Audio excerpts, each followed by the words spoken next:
I'm ready now. Okay.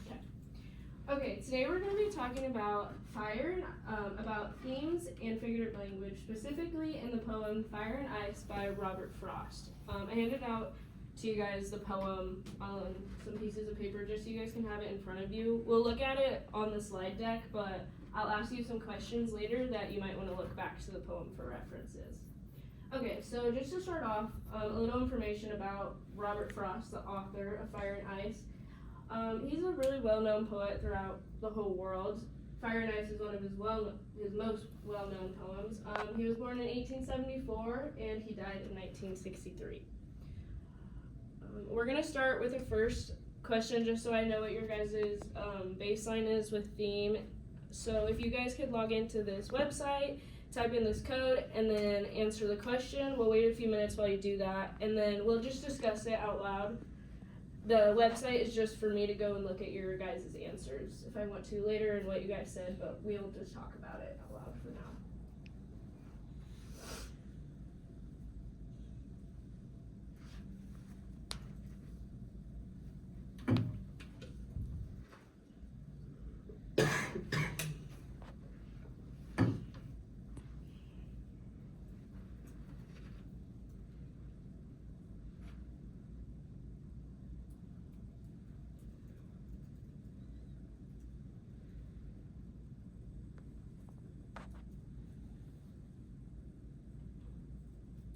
And then when you guys are good with your answers, you just want to give me a thumbs up or let me know, and then we can start discussing.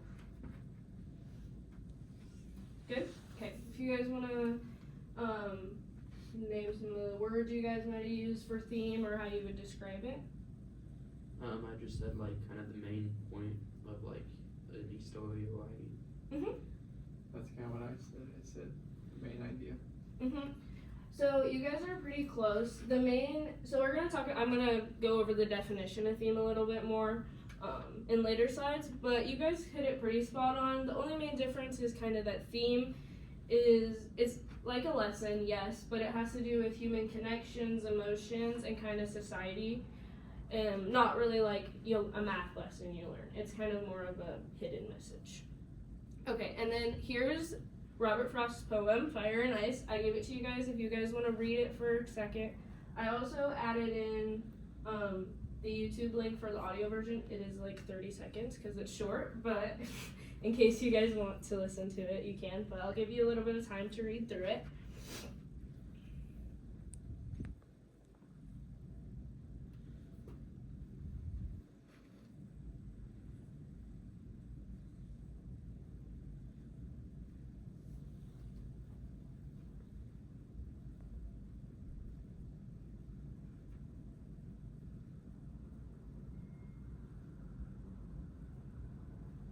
All good? Okay. Alright, so what are your initial thoughts of the poem? If you guys have any feelings, has anyone read the poem before or talks about it anywhere? No? Okay. Do you guys see any themes standing out already that you might think this might be what it's about? You don't have to be right, but I think it might be kind of about maybe like the hate in the world, maybe. okay, yeah. Yeah, same for you? Or, yeah.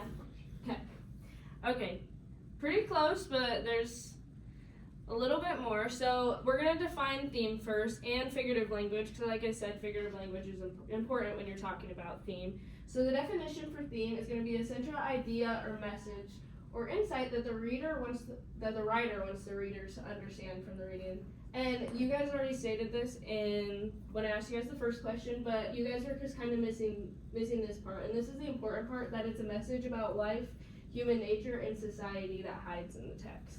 So in simple words, it's just kind of like you said, the deeper meaning or lesson that you guys learned from the reading. One important thing is that they are not just one word, they are full sentences. You cannot just say a theme is about love or hate, because that's just a feeling, that's not a theme. But another thing is that it's not a topic of a passage. A topic is more of kind of an objective thing you can look at. This is more abstract, in a more abstract way of thinking. Now we're going to go into the figurative language use, and I have a video that will talk about figurative language some more, and then we'll go into why it's important for theme and how it's important in poetry. Bear of a lesson today, and it's all about figurative language. Sorry, I should back up. I know I said we have a bear of a lesson. I don't literally. Oh. That would be extremely sweet. Love a bear, love bear's whole thing with the snacking and the sleeping and the eating of fish. But no, a bear of is a figurative expression that means something difficult. So a bear of a lesson is a difficult lesson. And that's what we're talking about today. Not bears, sorry, but non-literal uses of language, which we call figurative language or figures of speech. Figurative language says one thing, but means another. I could say that my colleague Allison is an eagle-eyed editor, and when I say that, I don't mean that she literally has an eagle's eyes in her head. That would be a terrifying achievement of medical science. No, I'm saying that she is sharp and attentive in the same way that an eagle is. So I'm saying something that is not literally true in order to express something that is true, that Allison is good at editing. Would you call that a lie? I'm not sure I would. It's just a non-literal way of expressing myself. So, having gotten the question of whether or not I'm a dirty rotten liar out of the way, let's talk about some different varieties of figurative language. First, the simile. A simile is a comparison between two things that uses like or as. If I were really hungry, I could say that my stomach was gurgling like a tar pit, or that I was as hungry as a ravenous wolf. And again, neither of these things are literally true. If my stomach were making actual tar pit noises, I would probably need to go to a hospital. But what do those examples tell you about the way that I, the speaker, think about my hunger? Animals and people get stuck in tar pits. They're floppy, they pull things into them, they slow things down. Sorry, T-Rex. Therefore, I'm saying that my hunger is slowing me down. Or if I'm comparing myself to a wolf, you can imagine me looking lean and desperate, saliva dripping from my jaws at the mere thought of food. I could really go for a cheese Danish, come to think of it. So that's simile. The second figure of speech I want to talk about today is the metaphor. And what's a metaphor? Cows and sheep.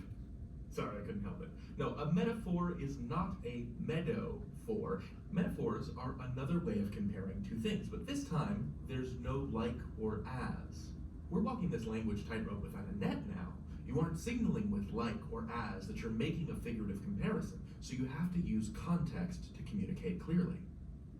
At the beginning of this video, I said this was going to be a bear of a lesson. That's a metaphor. There's a Linda Ronstadt country song from the 70s called Love is a Rose, which is all about how to take care of a relationship through the metaphor of tending a flower with thorns on it. The difference between my stomach is gurgling like a tar pit and my stomach is a gurgling tar pit is the difference between simile and metaphor. Simile uses that like or as comparison, whereas metaphor just straightforwardly says thing X is thing Y. Love is a rose, my tummy's a tar pit, which was not nearly as successful of a song. Another way to use figurative language is personification, which, let's just break that word down. It means to describe something as though it were a person. To say that differently, it's ascribing human characteristics to non-living things. The wind howled through the mountains. The car grumbled as I threw it into gear. The storm raged. These are things that people do, but I'm applying that language to inanimate things like wind and cars and storms in order to express the way these things are behaving. The car is not literally grumbling, "Oh man, I can't believe David has to drive me today." It's making noises that I am choosing to identify as unhappy. The greatest kind of figurative language in the entire universe is hyperbole.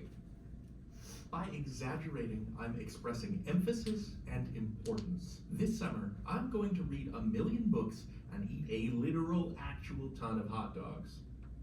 This is not true. In fact, this is impossible. That is too many hot dogs. Those are too many books. Each of which are sentences I never expected to say. But I'm trying to express my enthusiasm for both books and encased meats. And I'm doing that by being, extra. The final kind of expressive language I want to talk about today isn't exactly figurative language, it's the language of allusions and references, where you make comparisons to characters or events from literature or movies or culture. Also note that it's allusion with an A as opposed to illusion with an I. An illusion with an I is like a magic trick. Here are some examples of allusions. Oh, you'd have to be Superman to lift that fallen tree. Or, you have a Gollum-like obsession with that stuffed animal. Now, these comparisons only work if the person you're talking to understands the reference. Superman has super strength. Gollum from The Lord of the Rings can't stop talking about how much he loves this one object, the ring. If you don't know the reference, then it's all just noise. One tip is to read up on mythology. You'd be surprised how many times ancient gods like Zeus, Poseidon, and Apollo come up as you read. So that's what we're working with here. Simile, love is like a rose. Metaphor, love is a rose. Personification, my car rumbled. Hyperbole, my mom grounded me for 8 trillion years. And allusion, I feel mightier than Hercules. That's figurative language, folks. You can learn. Okay. I'm gonna get out of here. Okay, so after watching that video, it kind of explained some different kinds of figurative language, but we still need to learn why it's important to use figurative language in poetry so that you understand the themes used. So here are 4 good reasons. Express deep messages in creative ways, makes abstract ideas easier to understand, allows the readers to feel deeper, and allows readers to create multiple themes for the poem. The 4th one is very important because poems have so many different themes that it really would be impossible to have that happen without the use of figurative language. Okay, next, we are going to all kind of discuss some different metaphors, personification, and imagery that we saw in Fire and Ice. The video didn't explain imagery, so let me just explain it to you guys real quick if you guys don't know. Imagery is just the use of words to create like a sensible image. So if they overuse kind of like adjectives and stuff, that's a really good thing to look out for. So if you guys want to look for a little bit, you can look, and as we come up with some, I'll write it down on the Google Doc. I can start it off. I found one, just kind of the overall. A big metaphor is just the fire and ice. Just using fire and ice. Fire, talking about passionate emotions, is what I figured out. And ice being indifference or just being distant emotionally. So I'll write that one down. If anyone else has some other ones.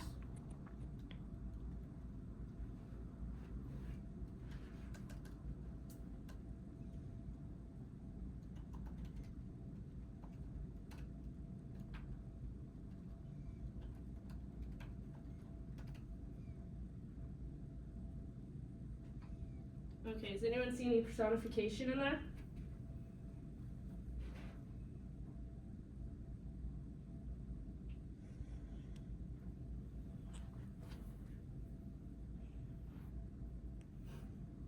Okay, that's fine. So it's kind of hard to figure it out in this one because it doesn't straight up say like the chair is walking or something, but the objects being human actions are the fire and ice because they're kind of shown to be. Let me find my example. Let me go back to the poem. They're kind of shown to be tasting for this desire and dying away, but clearly ice and fire can't do that. Any imagery you guys see? The world will end in fire. Perfect.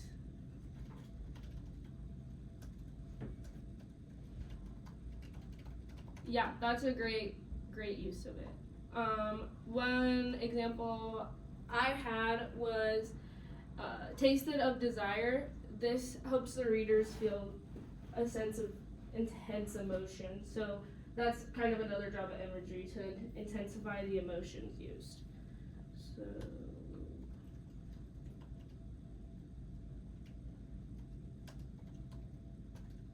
all right.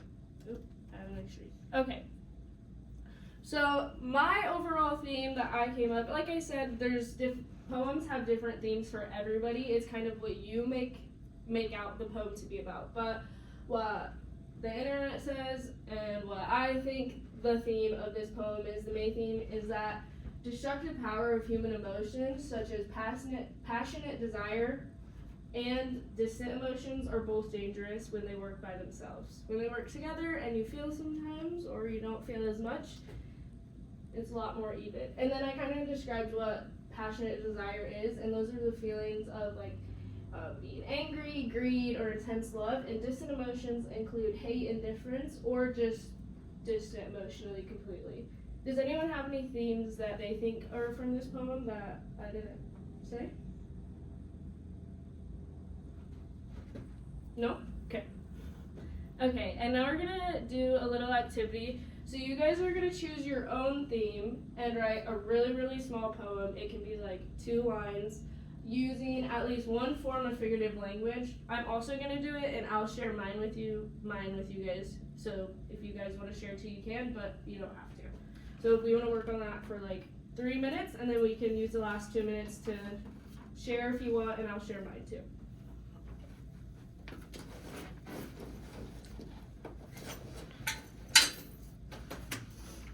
And you can write on the back of those papers if you want.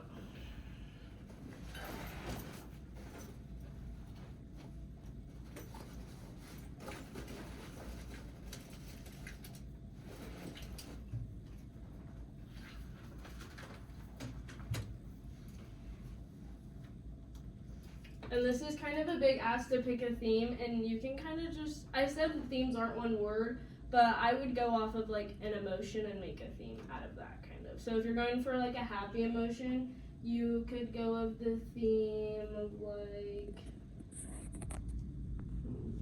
like finding joy in little things. Like make sure you find the joy in little things. That could be like a theme you'd go off of for like happiness. Is what I'm thinking. Does that make sense? You understand that? Okay.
Okay, we had a few minutes. If you don't have anything, that's fine, because I really didn't give you that much time to come up with something. But I can share mine with you guys, and if you guys do have anything, you can share if you'd like to. So what I came up with, kind of like what I was just talking about, I chose the theme, I kind of said it to you guys. So I made a little poem, and I started with a simile. The smell is like a bunch of roses, filling my life with hope. Even the littlest things can bring the happiest joy. So that's just one way you can use figurative language to make the theme of a poem not more noticeable, but a little more deep in your guys' feelings. Does anyone have anything they want to share? No? That's okay. You don't have to. Okay. Yep, and then the last slide is just a thank you. So do you guys have any questions? No? Okay. Then that's it.